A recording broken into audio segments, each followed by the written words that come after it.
A stranger is like a blank canvas. Until you decide to interact, they could be anybody. But if you do decide to ask, they'll come to life with color. Your world will become more full with each question and each response. The frame will fill with color. Hello, it's very nice to meet you. I'm Tyne. I'm an artist. I'm a writer. I am a creator. I am a globe traveler and a language learner. Hola, hablo español. Bonjour, je parle français. Hallo, ich spreche ein bisschen Deutsch. 안녕하세요. Ni hao. I am a colorful fashion lover. I am a feminist.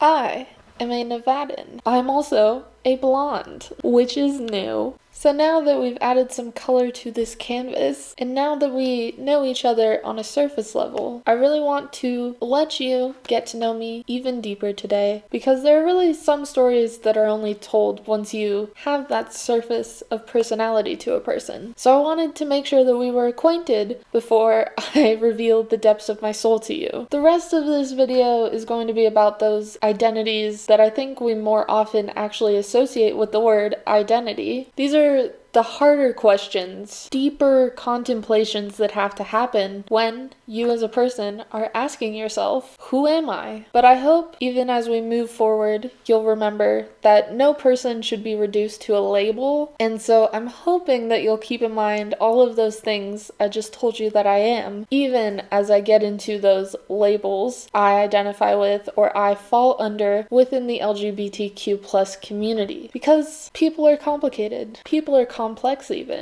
even though gender and sexuality by itself is complex, there's so much more to being a person. I think this is why I've been kind of hesitant about talking about my LGBTQ plus community really explicitly on this channel, because I don't want that to suddenly become all that I am. Actually, the way that I even came out to my parents was a super low-key line that I snuck into a video that I uploaded for my 20th birthday about like things I'd learned in 20 years. You can watch it if you want. It's not exactly like this video, but that video is actually how I came out to my parents, because these are the kinds of things that I feel weird talking about with people when I feel like it's going to change who they think I am. But the thing is, even if my LGBTQ plus labels change, or I tell you one that you hadn't been aware of before, everything else about who I am is still there, is still the same. So let's get properly, fully acquainted in terms of my coming out journey and story. So that video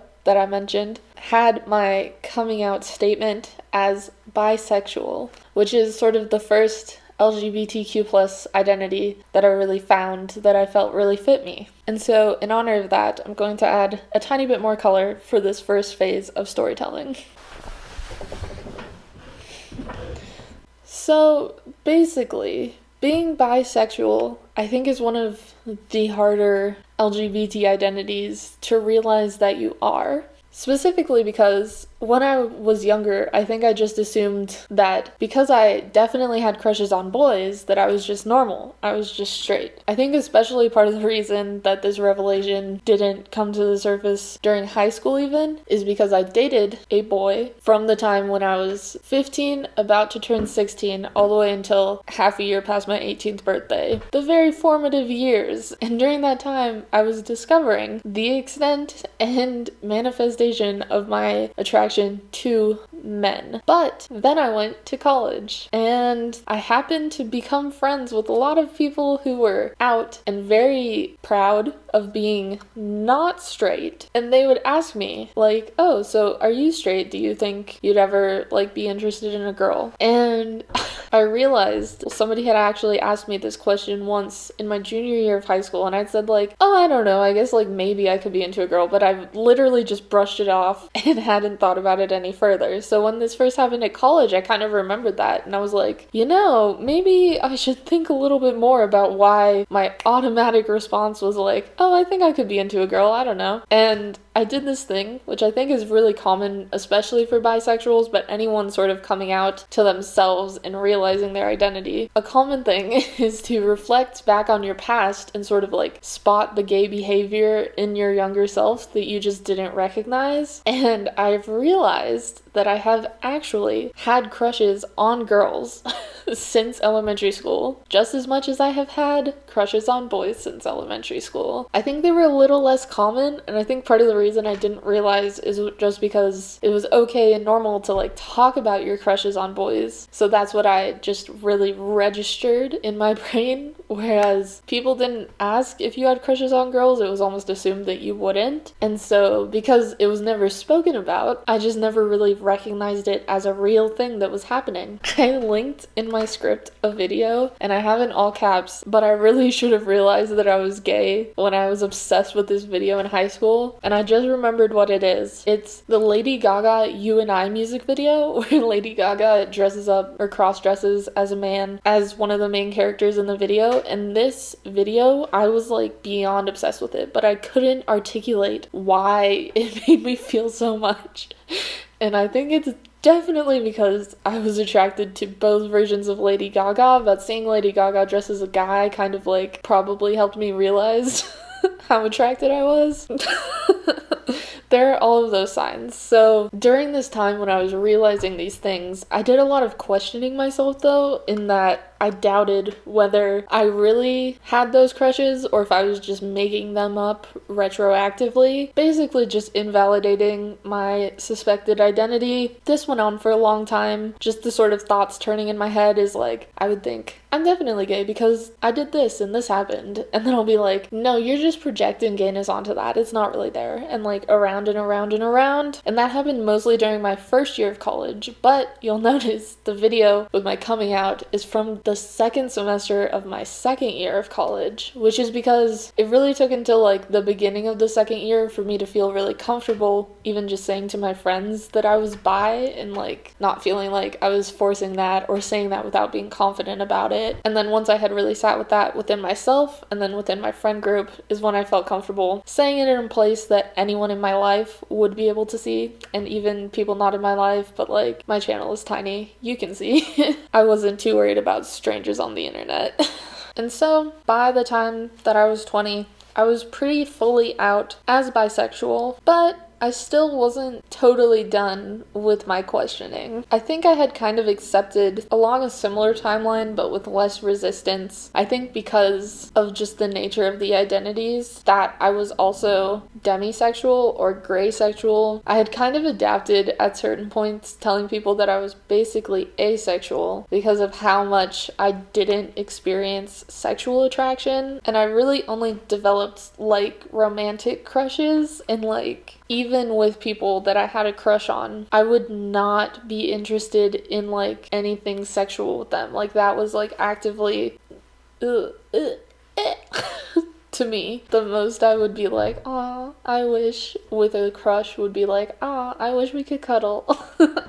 I think I realized that the amount of like sex repulsion even, which is something that's possible if you're asexual, but not everyone asexual has it. The fact that I had that as a demisexual sort of made me realize that my position along the scale of asexuality was quite close to the more asexual side of things, just because I think that made it so that the barrier towards me being attracted to somebody was quite high. I realized just now that I haven't explained what demisexual is. I always forget that people don't know.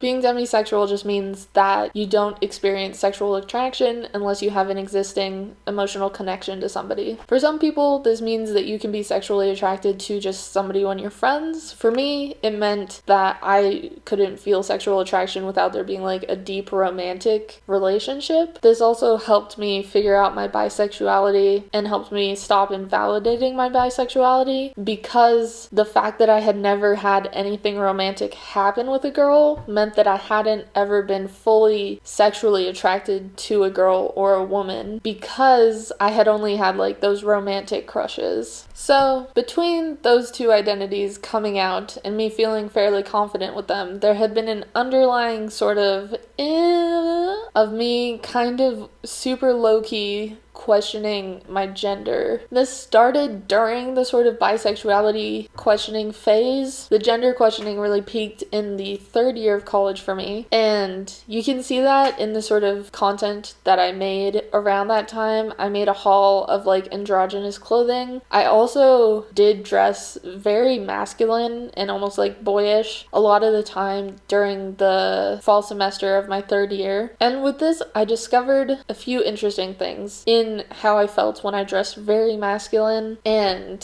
sort of what I liked about that, but also things I didn't like about that, because it was very clear that I am not a trans boy, I'm not a trans man. I didn't love being fully masculine presenting because I was like, I don't want anyone to think I'm a boy. But at the same time, because I wasn't trying to fully pass as a man, I really enjoyed the few times when I noticed myself getting a lot of confused looks from people, in that it seems that I had pushed far enough into boy territory that they weren't sure whether I was like really a girl. Obviously, that's not exactly how I wanted to be thought of, but I noticed basically that I liked it when I felt androgynous, when I felt like I was not putting myself strictly in either category. And I kind of sat with this for a long time, and I read a lot of different like definitions of different sort of like sub non-binary genders, and the one that I lingered on was agender, because I feel like there's wanting to be androgynous because you want to present a gender, you want that gender to be like real and recognized, but you don't want it to be category A or B. You want a third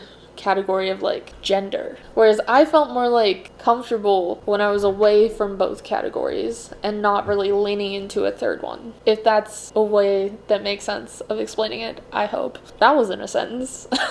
But so it was like when I felt like I could pull away from feeling like I look like a woman or I seem like a woman, but also pull away from looking too much like a man or feeling like people might think that I'm trying to look like or present as a man. That's where I felt comfortable. And once I kind of accepted that, I actually found that I liked it leaning back into some more like feminine presentations, because the reason I had to lean into that masculinity was really just to feel that first separation from being like very much a woman. And I liked it when I could lean back maybe towards the middle, or who even cares, but feel that I had separated myself from either gender category. There's a lot of different graphs and things people use to visualize where different gender identities are and how it all exists on some very messed up spectrum. But for me, I just like feeling that, quite simply, I am not a woman. Sort of part of the reason that I started questioning this is because I felt uncomfortable being called a woman, a lady, anything like that. I hated being grouped in with like girls, gals. It just felt like, wrong, and almost like a sort of more social dysphoria as opposed to like a body dysphoria. Although I do have complicated feelings about this up here, but I think that being in the non-binary area makes it a lot harder to pinpoint what the experience is that makes you fit in with that identity. So for me, it started as the more social dysphoria, and then I played with how I presented and what sort of femininity or masculinity I was putting myself into the world with. And yeah, I just feel more comfortable being like person. I feel like it's also important to think about how our gender identity and expression is also very tied up in our sexuality, which is part of why I haven't really come out as like agender to many people. I've almost kind of encompassed all three of these identities into the idea of being queer, because I feel like so much of like gender construction and the way that the idea of being a woman is constructed does have to do with the norms of like heterosexuality. Like you can't detach the norms around womanhood or the norms around manhood from heteronormativity, which is why gay communities have so many different expressions of their gender that are able to work alongside their sexuality. And so for me, I find that I tend to be more attracted to people who are also queer, and so my presentation aims to be queer. But at the same time, I still like looking feminine sometimes, and there are parts of femininity that I enjoy. Being a woman isn't synonymous with being feminine. I feel like those concepts are very easy to jumble because of how playing with femininity and masculinity is how I really sussed out my feelings about gender. But I feel like once I had used those sort of like stricter categories to really feel things out, I've really enjoyed also separating myself from any sense of strictness of category, and that I want to just be me, a person. And part of that is my recently chosen new name, which is Tyne. I'm gonna say it again, Tyne. I'm gonna explain why this is the name that I've kind of settled on, because I had been playing with a lot of different more androgynous names for a while. I had gone by Chris for a long time amongst my friends because it's the more obvious shortening of my name, but I decided that Chris was almost too like masculine. Like it sounded like I was just trying to be a guy, and I wanted something more like truly without a clear gender attached, at least in my mind, because I'm sure people who actually know someone who has the name of Tyne, even though it's uncommon, might feel that it is more gendered, but since I have never met somebody with the name, I am able to think of it as very neutral. And part of the reason I really clung to it when I found it, because it is still a portion of my name, and I didn't want to completely shed everything of my existing name because I really love my parents and love that it feels like they gave me this name of Kristen. So I like that Tyne is kind of like the other half of Kristen, just pronounced a little different. And the other reason, and the way that I even found it, was because one of the other names I had been kind of playing with for a long time was Rio, which means river in Spanish. And the reason that I had any association with that name is actually because in my sophomore year of high school, my Spanish teacher was a native Spanish speaker, and he could not pronounce the name Kristen because they don't have that I sound in Spanish. So he would only call me Christine, and I didn't really like being called Christine because that was just a mispronunciation of Kristen that I had dealt with a lot throughout my life, so it just sounded like my name was wrong. And so I decided, scrap that, I'm gonna come up with a whole new name. Me and my friend came up with Rio, partially because my favorite character on my favorite TV show at the time was River Song from Doctor who is just a badass, but also had like almost the same hair as me. Her curly hair, I identified with it, and I also just loved who she was as a character. She was like so assertive, so in charge, so like challenging to the Doctor. Anyways, I really liked that I could take the river from her character as inspiration into Spanish for Rio. And then I also did like Rio at the time because the RI is also in my name.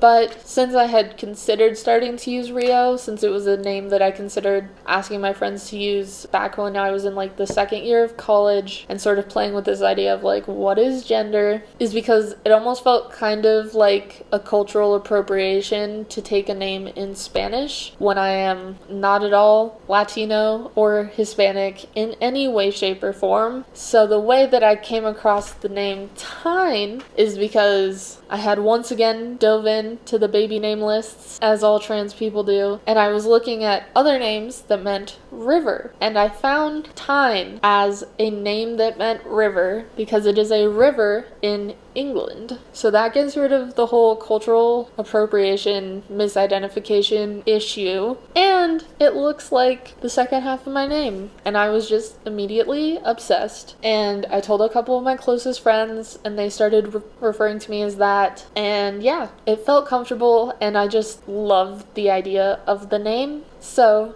I am now Tyne. I even changed all of my social media handles to Tyne, I think almost a month ago now, but I wanted to wait to change it on YouTube until I uploaded this video, so now hopefully that says Tyne Hudson. I should mention that I am also a fidgeter, and I keep picking up the stuff that I have sitting in front of me because I'm the worst. But so, now that we have discussed it, let's put on this hat, which says Gender is canceled. I hope you can kind of see it, but now I'm gonna put it up so you can still see my face, but that's what's going on up there. I actually also bought this hat before I had like at all come out even to myself as agender, so let's just say that my subconscious sends me a lot of messages and it takes me a long time to pick up on them. If you're wondering at the conclusion of this what my labels are, how to refer to me, I'm Tyne. I am pretty okay with any pronouns. I do like they, them pronouns, but I'm not too bothered by she, her, but also whichever. I do almost just like to identify as queer, but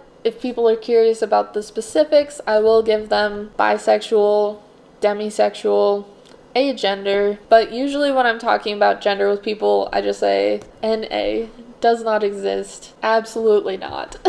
That's me, and that's why the name on this channel has changed, because I am just feeling more and more me each and every day. So thank you so much for listening to my story. I hope you feel like you know me better. I hope this video can clear up any questions that ever occur in the future. I'm sure this will not be the last speak of LGBTQ plus identities and issues on this channel, particularly because I'm super interested in like academic ideas about gender, and I'm probably going to talk about more gender fuckery on this channel, but that's not really what I do around here. But yeah, if there's anything specific you have questions about or something you'd just like to hear me talk about or my opinion on, definitely leave it in the comments. And if you're new here, I hope you subscribe and stick around, because it means a lot. See you next time. Should that be my new outro, or is that the worst?